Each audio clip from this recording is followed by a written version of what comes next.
J'ai pris mes fonctions de directeur général en pleine pandémie Covid-19 et une chose restera jamais gravée dans ma mémoire.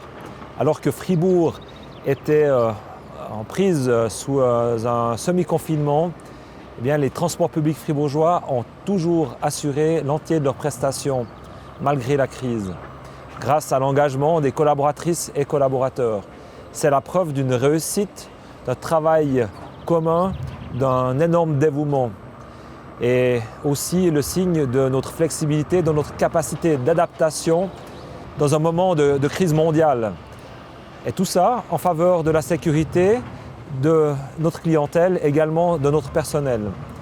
Et puis nous avons même fait preuve d'innovation puisque nous avons été pionniers dans le développement de protection, de vitres de protection pour notre personnel à bord des bus.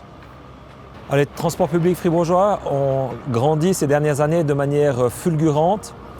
Et puis aujourd'hui, c'est notre devoir de pérenniser et de consolider, de densifier ce qui a été développé, imaginé jusqu'à présent.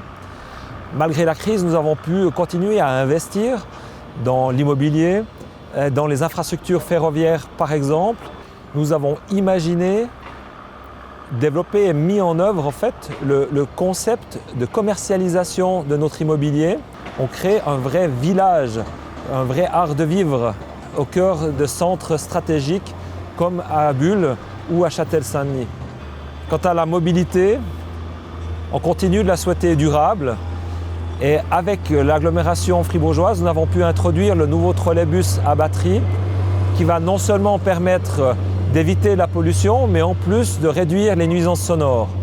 Et puis nous continuons à digitaliser notre outil de production avec l'introduction d'SAP pour moderniser notre appareil de travail administratif et permettre de rationaliser nos coûts également. Et puis l'introduction d'un projet de nouvelle culture d'entreprise avec le TPF Dot7 qui veut forger la force, l'intelligence et la gestion collective. Bien évidemment, cette année sera encore sous le signe des effets du Covid. Et puis nous continuons à vouloir investir dans l'infrastructure ferroviaire, respectivement dans l'immobilier. Nos projets sont en plein développement, comme par exemple la transformation de la voie métrique entre Bulle et Brofabrique en voie normale, ce qui constituera une nouvelle porte de la Gruyère vers toute la Suisse. Je me réjouis de relever de nombreux défis aux côtés des 1200 collaboratrices et collaborateurs des TPF, que je remercie au passage pour l'excellent travail fourni en 2020. Et à vous, chère clientèle, je vous dis ayez confiance, montez à bord pour qu'ensemble nous puissions bâtir notre avenir.